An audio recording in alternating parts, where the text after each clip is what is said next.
আমিনুল ইসলাম বুলবুল তিনি বোর্ড সভাপতি হিসেবে আছেন। আপনি জানেন যে একটি আইনি লড়াইও কিন্তু চলছে, নতুন একটা সরকার এসেছে। নতুন সরকার আসলে একটা গুঞ্জন থাকে যে হচ্ছে বোর্ড ভেঙে যেতে পারে। নতুন ক্রীড়া প্রতিমন্ত্রী এসেছেন, তার আমলে কি আসলে তিনিও আসলে এই বোর্ডকে একটা সময় অবৈধ বলেছিলেন ক্রীড়া প্রতিমন্ত্রী হওয়ার আগে। সেই আমিনুল হক আর এই আমিনুল হক কি একই মানুষ হবেন বা একই মন্তব্য করবেন? মানুষ তারা একই রয়েছেন, আমিনুল হক বদলাননি, কিন্তু তার সিদ্ধান্তগুলো হয়তো বদলে যাবে এবং তার চিন্তাভাবনাগুলো হয়তো বদলে যাবে। কিন্তু ব্যাপারটা হচ্ছে, দেখেন, ফুটবলেরও কিন্তু নির্বাচন হয়েছিল যে গত 18 মাসের মধ্যে, ক্রিকেটেরও নির্বাচন হয়েছে গত 18 মাসের মধ্যে।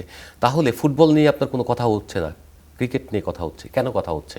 কারণ ক্রিকেটের নির্বাচনটা আসলে প্রশ্নবিদ্ধ ছিল। ওই সময় আপনিও কভার করেছেন, আমিও কভার করেছি, এরকম আরও শত শত মানুষ। শুধু আমরা না, মিডিয়াগুলো আপনি সার্চ দিয়ে একবার শুধুমাত্র সার্চ ইঞ্জিন থেকে নিউজগুলো বের করে নিয়ে আসেন, ইন্টারন্যাশনালি, গ্লোবালি। আইসিসি যদি শক্ত কোনো সংগঠন হতো তাহলে তো একেবারে ওই সময় নিষেধাজ্ঞা দিতে পারতো। ফারুক ভাইকে যেভাবে বের করা হয়েছে, সরকারি হস্তক্ষেপ 100% হয়েছে, একেবারে ডাইরেক্ট সরকারি হস্তক্ষেপ। তো এর পরেও সেটা কিছু হয়নি।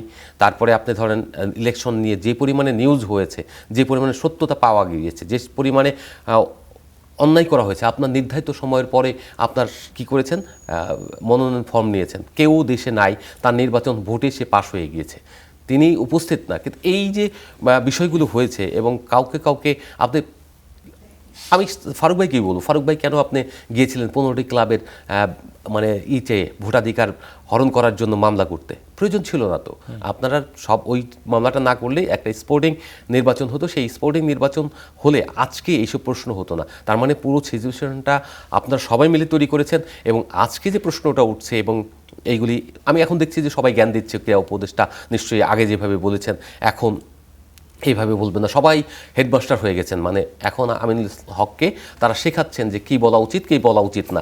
আমি কালকে কয়েকটা বক্তব্য দেখলাম, তার আগেও বক্তব্য দেখেছি। কেউ তো মনে করছে আমিনুল হক হলো তার অধীনস্থ কোনো কর্মচারী, এইভাবে পুরো ডায়লগ দিচ্ছে। তো আমি মনে করি যে এইসব ডায়লগ ছাড়েন ভাই, সবাই একটা আন্ডারস্ট্যান্ডিংয়ে আসেন। আসার পরে যদি আপনার মনে হয় যে আপনারা যৌক্তিক, আপনারা লিগ্যাল, আমিনুল হক এখানে এমন কিছু করতে পারবেন না যে ডাইরেক্ট পুশ করে ধাক্কা দিয়ে এই বোর্ডকে ভেঙে ফেলা বা বোর্ডের কমিটিকে বাদ দিয়ে দেওয়া। এটা আইসিসি, এইটা হলে সরাসরি হস্তক্ষেপ হবে। এটা হলে আরেকটা, আমি শুনলাম ফারুক ভাই বলেছেন গতকালকে একটা ইফতার পার্টিতে যে আইসিসির সঙ্গে সম্পর্ক ভালো না। This is true. তার সঙ্গে যেটা উনি আর একটা বলেছেন যে কিছু ঘটলে কিছু, এটা যদুর ভয় দেখানো। যদুর ভয় দেখে গিয়ে লাভ নয়। আইসিসি ফিফা না। আইসিসি হলো যদি পারতো তাহলে আগেই পারতো। যখন ইলেকশন হয়েছে বা আগে ফারুক ভাই আপনাকে বের করে দিয়েছে, তখনই বাংলাদেশ ক্রিকেট বোর্ড ব্যান হওয়া উচিত ছিল। কিন্তু তখন যেহেতু করেনি, আর এখন তো আরও করবে না, কারণ আপনারা বিশ্বকাপ খেলেননি। এই কমিটি, আপনারা যে আইসিসির নিয়ম মানেননি, আইসিসিকে সমর্থন করেননি, সেটা তো আপনারাই। অতএব আপনাদের প্রতি উল্টো আইসিসি ভেতরে ভেতরে করতে পারে, অ্যাকশন নিতে পারে।